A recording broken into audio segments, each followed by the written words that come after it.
Hey, my name is Sappy, and I'm here to talk about The Last of Us, specifically The Last of Us 2. We're going to be taking a look back on the entire life of Last of Us 2, the story, the backlash it got, and the deeper message overall. So let's get right into it.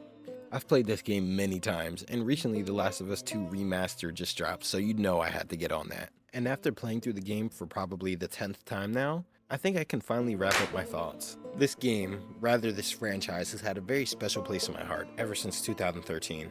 I remember watching PewDiePie play the first part and then needing to play it for myself. For 2013, it was something so fresh for gamers. As gamers, we're all used to video games, but this game really reinforced a story behind it. And I can't help but appreciate that, because this just shows the world that games are capable of having amazing storytelling, just like any show or movie can. Hence why this game got a whole TV series. Everything about The Last of Us Part 1 is perfect. We were introduced to characters that we have learned to absolutely love, and just an amazing game and story in general. You just come after her.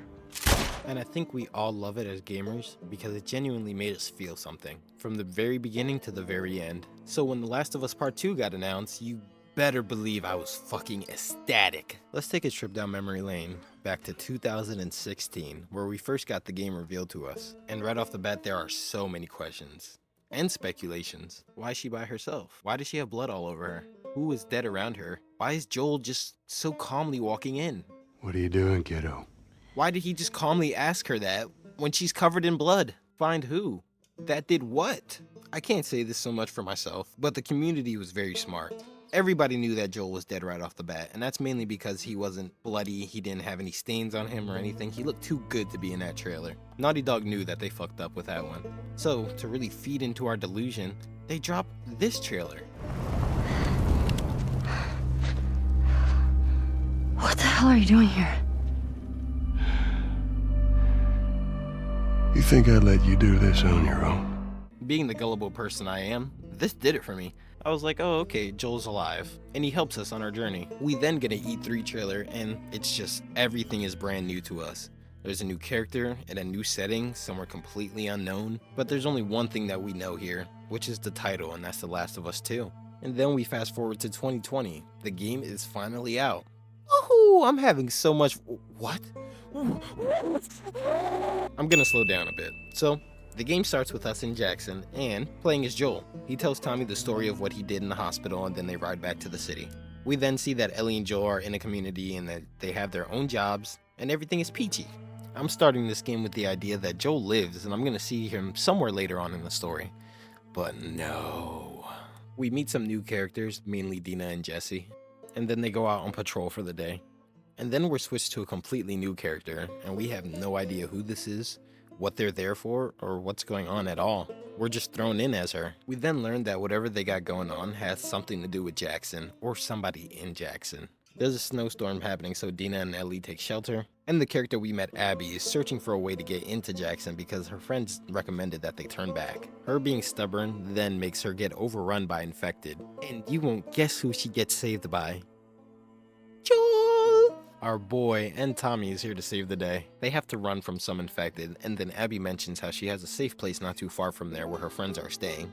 Little do we know that Tommy just confirmed her target. Jesse shows up and tells Dina and Ellie that Joel and Tommy are missing. Throughout the whole introduction, you're just asking yourself, who are these people and what are they there for? And then you realize they're there for him. Because they have. You just aren't human if this scene doesn't do something to you. He is killed in a really brutal way, beaten to death by a golf club. You may argue that his death wasn't a righteous one, but we can talk about that more later.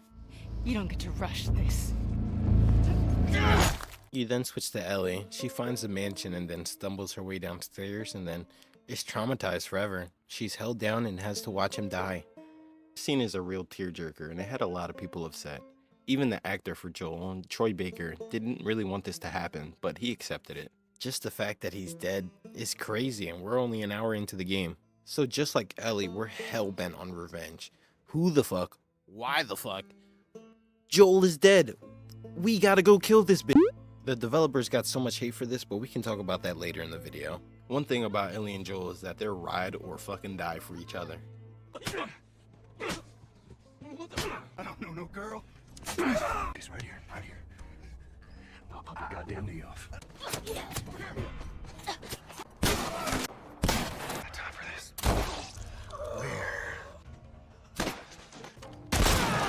You know, you keep surprising me. So boom, Ellie and Dina set out on revenge. They don't have any other leads other than the WLF patches that they found. They travel all the way to Seattle where the wolves reside, and then come across one of the members that was there during Joel's death. They find some pictures on her that contains pictures of everybody from that day, and where they might be. They end up taking shelter in an abandoned theater, and set up like a base of operations to look for these people. On the first day, we find out that Dina is pregnant, so Ellie has to now go out by herself. She's looking for Nora now, and she knows that she's at an abandoned hospital. And while she's out, she comes across Jesse. And you remember that part from the trailer where it was supposed to be Joel? It was actually Jesse. We'll talk more about this part later. So Ellie wastes no time and she goes to find Nora immediately once she finds out her location. And she goes to squeeze as much information out of Nora about Abby as she can. Ellie goes through hell to get there. She came across infected, she came across the scars for the first time. Ellie then finds Nora and confronts her, which leads to a chase sequence.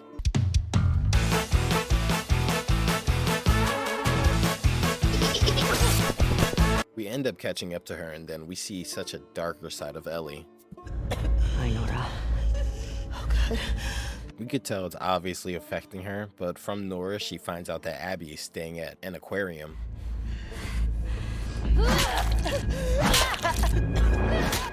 On the third day, Jesse and Ellie set out for that aquarium, but then they find out Tommy needs help, so Jesse sets out by himself after Ellie disagrees on their next course of action. Ellie wanted to go for Abby and Jesse wanted to look for Tommy. Ellie goes through hell again, practically swimming all the way there, in a really big thunderstorm as well. She makes it to the shore of the aquarium where Abby is supposed to be. She starts traversing through, looking for Abby. She climbs into a vent and then falls out, and then we have to forcefully kill a dog that they're gonna make us like later. I'm gonna get more into that later as well. She then comes across Mel and Owen. We don't really know who they are just yet, but we will soon. She holds them hostage trying to figure out where Abby is at, and then ends up having to kill one of them, and then killing another. But unbeknownst to her, one of them was pregnant. Up until this point, Ellie has been just ruthless, but this is the first time where she starts to really settle in and just have a reaction to her actions. The camera pans to the map that we've been using for Ellie's section. And because of that, we all know some shit is about to go down. They're back at the theater and then they hear a thud from the main room. They see Tommy pinned on the ground by Abby and she shoots Jesse right in the fucking face. This is the part of the game that had the most controversy, but I'm gonna dive into that deeper later in the video.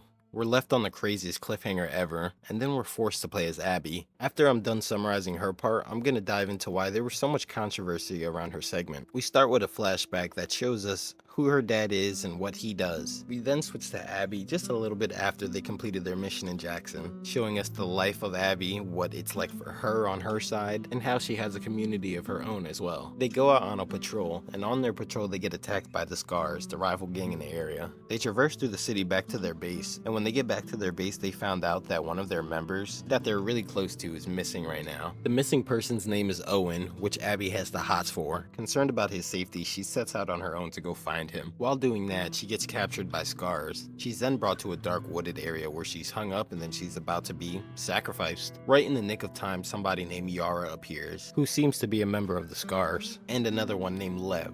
They cut her down after they help each other fight the Scars. Then they have to run from infected to get to safety. Abby gets her gear back and then helps Lev and Yara find somewhere safe for the night. After doing that, she sets out for the aquarium again, and then she makes it and finds Owen. As Abby wakes up, we can see that she's still troubled. She's thinking about those two kids that she saved the day before. So she sets out to go get them and bring them back to the aquarium. She brings them back to the aquarium, and to repair Yara's broken arm, they have to set out again to find supplies for her. They're going to the Wolf Hospital, the same place that Ellie went on day 2, to get supplies for Yara. When she gets there, they find out that she went AWOL, and they have her locked up.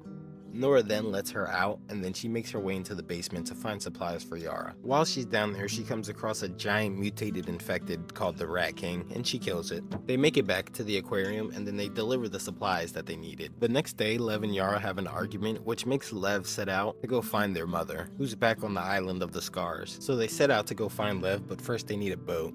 While they're looking for a boat, Abby runs into Manny, who is at the same time getting sniped at by Tommy. They have to work together to close the distance on Tommy, but it doesn't really work, and Manny ends up getting sniped. Abby and Tommy fight a little bit, but then Tommy gets pushed into the water and escapes. They then find a boat and then go to the island of the Scars. When they get there, they find Lev, who accidentally killed their mother, in the fence. On their way off the island, Yara gets shot, and then Isaac enters the scene. So Abby and Lev could escape. Yara shoots at them, but then she meets her end. Abby and Lev escape off the island, but when Abby gets back to the aquarium, she finds her friends there, dead. She finds the map that Ellie dropped and then makes her way to the theater. She climbs her way in and then holds Tommy hostage. She kills Jesse and then shoots Tommy in the head. She chases Ellie backstage where they throw down and then end up in the basement of the theater. They fight for a bit, and the whole time we're playing, we're questioning, why are we still playing as Abby? But I'm gonna get into that later. Abby then beats Ellie and then almost kills Dina, but is stopped by Lev. A little bit later, we're back in Jackson, on a farm with Dina, and they have a child as well. However, while she's on the farm, Ellie is still plagued by the memories of Joel.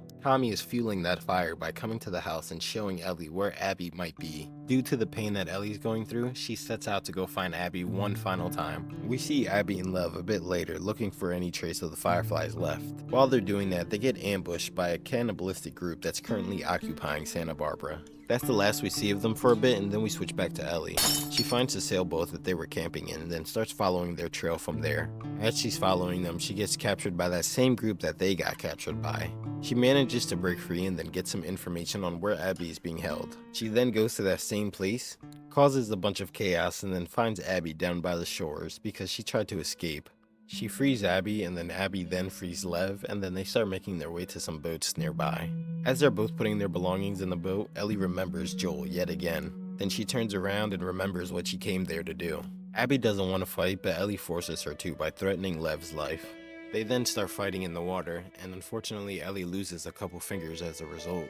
Ellie gets the upper hand on Abby, and then she starts drowning her. But as she's drowning her, she starts to remember Joel, but this time she remembers him in a good way, where he's peacefully sitting and playing his guitar. She ultimately decides to let Abby go, and then Abby and Lev travel away in the boat, and Ellie is just left sitting there, alone.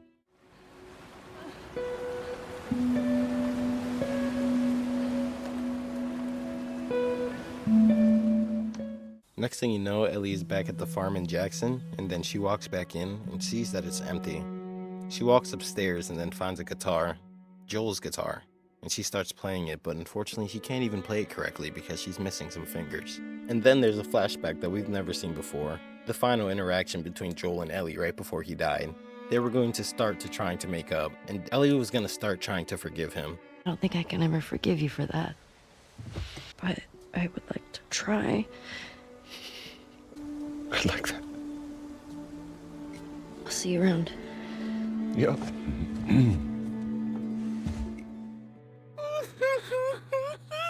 We then switch back to Ellie, and she takes her things and leaves the home. And then that's the end of The Last of Us Part 2. Now that the story's wrapped up, we're going to get into the more beefy part of the video. We're going to be covering the controversy and all the gripes that I have with the story and that people had with the story as well, and just the game in general, so here we go.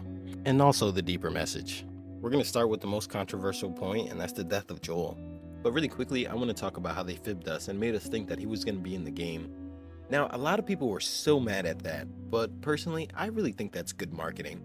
When they dropped that announcement trailer, everybody guessed that Joel was dead. So why wouldn't they drop another trailer saying, no, he's fine, don't worry, he's fine, look, he's right here. But in reality, he dies in the first hour of the game. I see that as Naughty Dog having to do what they have to do. But returning to the topic of his death, a lot of people say that he didn't go out righteously, he went out too soon, or he shouldn't have gone out at all. Or they believe that his character isn't that naive to let this happen. And also they think that the person that killed him isn't worthy of it. I personally felt all of these things. But to start with one thing, it's about how his death wasn't righteous. Which is true, it was not a righteous death whatsoever.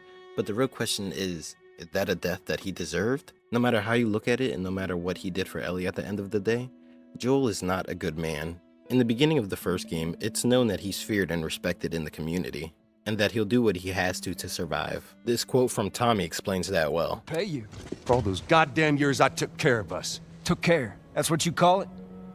I got nothing but nightmares from those years. You survived because of me. It wasn't worth it. According to Joel, he knows what it's like to be on the other side. And no matter how much we agree with the reason, he also murdered his way through a hospital to save Ellie. He has probably killed hundreds of people.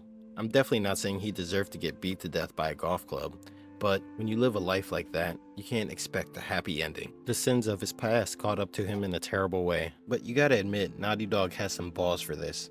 Everybody knew he was gonna die, but not like this, not to some random woman. But after playing through it many times, one word really stuck out to me, and that's perspective. Because of The Last of Us Part 1, we saw the world that Joel and Ellie live in through Joel and Ellie's eyes, or their perspective. They're the characters that we've been with from the start, so we're gonna root for them in every way possible. The way we see it, no way Ellie was gonna die there. Fuck everybody else. The way we see it, no way this random girl gets to come in and kill our favorite character in a way that is just not righteous. The way we see it, we need to get revenge, and she needs to die. Yes, they throw it in our face, and yes, they make us play as Abby, even though we don't want to. But let's just take a second and push that all to the side and look at it from a different perspective. What if you're a random person living in a world filled with infected, and you find out that there's a possibility for a cure within a girl that's coming across the states? When she finally gets there, you find out that the only person that could make a cure was killed by the person that brought her there, and they left. How would you feel if your mom or your dad could cure the world, but they were killed right before they can do it? What if your family and friends were murdered just for the sake of stopping a cure from happening? And that's all that you know. A lot of people hate Abby for what she did, but what if it were you? In her shoes, Joel had his reasons to save Ellie, and Abby had her reasons to kill Joel. And just like me, a lot of people said fuck that. Who cares about the deeper message? But I feel like that's an immature way to look at it. I'm gonna get deeper into that, and that brings me to my next controversial point, and that's just Abby in general. So the main gripe about her is what she did, of course, and then just having to play as her. The moment that we start playing as her is after a cliffhanger, and what happened in that cliffhanger makes us like her a lot less. She killed Jesse. Everybody was super turned off at the fact that we had to play the rest of the game as her. I can agree that it was annoying, but it does add to the story that they were trying to tell. My only gripe is that a lot of it felt like filler until we got back to the parts that we cared about, like Ellie and Tommy and Jesse. The scars are very interesting, and the dichotomy between the wolves and the scars are great, but there's obviously a bigger story we care about. One thing that a lot of people hate as Abby is how bad they try to make you feel for playing as Ellie. Right in the beginning of Abby's segment, you can pet and play with the dogs that you killed as Ellie. A lot of people hated how in your face that was, but it's all for the sake of following one theme, and that connects back to the topic of perspective. Those dogs that we just shot right through to get to Abby had a home and had people that cared about them. And so does Abby. She has a home and people that she cares about. And yes, I was one of the people who just didn't care at all. I didn't care about Lev and Yara, I didn't care about Abby, Owen, Mel, or any of them. But I had to grow up. Yep, I had to put on my big boy pants and look at it from the other side. In no way in hell am I saying that I like them now, but I can see that they're all human too. We're not being forced to like her, we're being forced to understand her. But is that really so bad? Like I said before, just put yourself in the shoes of Abby, and if you had the power to, would you have done any different? Or wanted revenge in any way? Abby is just a very controversial character in general. People just hate her for who she is, they hate that you have to play as her, and hate that we have to understand her. But I ask again, is that really so bad? And this is what I mean when I say Naughty Dog has balls. They really took the risk to do this, and of course at first it was received really bad by the community, but over time, a lot of people, including myself, have learned to understand what they're trying to say. One small gripe that I have is why we didn't get switched back to Ellie during the Abby and Ellie boss fight. I know I was really annoyed the fact that I had to beat on one of my favorite characters' ass, and I forcefully had to do it. I know that part where you have to tap square and choke her out, I just couldn't do it. I would have so much rather preferred to play as Ellie and still lose, but playing as Abby beating our favorite character just is not it. And I know I sound like a broken record, but I think it's really important to disregard your feelings about whoever you may have and just see it from the other side. I feel like that's a main theme that a lot of people tend to ignore. And one of the biggest gripes that everybody, including me at the time, had is that we didn't kill Abby in the end. They just let her go. I understand why Ellie didn't kill Abby in the end, but Ellie just lost too much in this story. I definitely understand the importance of just letting something go, or just letting something live in a happy memory, but Ellie is left with quite literally nothing. She lost Dina, she doesn't talk to Tommy anymore, she lost Joel, she lost Jesse, and she lost her child practically. And yet again, I say Naughty Dog has balls, because they didn't give us that ending that we wanted. Of course we wanted to kill Abby, but that's not the path that they took. And that leads me into the story / the deeper message. A lot of people are 50-50 on this, but this story mostly conveys that revenge has consequences. I do believe that that's a part of it, that revenge has consequences. Ellie going out to kill Abby, she loses her fingers and she loses the love of her life. Abby going to kill Joel, she then loses everybody else around her. But I feel like the deeper message is that there is no good or no bad side. Ellie is not the good guy, and neither is Abby. And Abby's not the bad guy, but neither is Ellie. In their world, in their eyes, to Abby, Ellie and Joel are evil and they stopped the cure for humanity. In Ellie's eyes, Abby is the bad guy that came in and killed Joel. No matter how much we hate her for getting introduced and then just killing off a character in a terrible way, from her perspective, it was validated, justified, and necessary. And the reason that Ellie goes after Abby is validated, justified, and necessary. They both quite literally open the door to the trauma that drives them to this day. We see them both have a moment where they just need to put an end to it and ask themselves, is it really worth it? The first 2 days we play as Abby, every time she wakes up she looks very troubled, like she's having a hard time sleeping. It's not until the third day, after that she's fully saved Lev and Yara and brought them to safety, that she wakes up peacefully, and she's not plagued by the memories of her father. Abby chooses to end her cycle when she looks up at Lev and sees him. Every time Ellie thought about Joel, it was just in the state that he was in right before he died, all beat up and bloody. It's not until Ellie has Abby on the brink of death that she starts to think of Joel in a more positive light and doesn't see him like that anymore. She sees him sitting peacefully playing his guitar. They both had moments where they just thought to themselves that it's better to let it go. Now I know that's not what we wanted. I know we all wanted to see Abby die, but this is what I mean when I say Naughty Dog has balls. This is a story about two different sides, and two people, two humans. They didn't give Ellie and Joel that main character armor that every other plot usually has, and I think that's amazing. They showed that another person in this world that they're living in can have problems of their own, with reasons of their own as well. And I think this is a perfect way to set up The Last of Us Part 3 maybe. Ellie just needs redemption. One thing I definitely can agree on is that Abby got it a little bit too good. Even though she lost a lot of people and all of her friends, she's still left with something with her life. Ellie lost her fingers. The only memory that she has of Joel left, she can't even fully enjoy anymore because she doesn't have her fingers. That's probably my biggest gripe with the story in part 2, but like I said, that can set up a part 3 where Ellie gets redemption. I really don't think Naughty Dog would end it like this. Ellie is a very beloved character and she needs to have somewhat of an okay ending. And according to Neil Druckmann himself, there's a possibility of that happening. I did some other interview where someone asked me about The Last of Us and would there be any more stories or something. And I mentioned, like, you know, we have written a story that takes place after Last of Us 2 that stars Tommy. I don't know if it'll be a game or a show, TBD. A lot of people said part 1 did not need a part 2, and a lot of people say part 2 does not need a part 3, but I think that would be amazing. But anyways, that pretty much wraps everything up. I know there was a lot of things that I probably missed, or you probably just don't agree with my opinion, or agree with my opinions or see them differently. But just let me know in the comments below, and thank you for watching.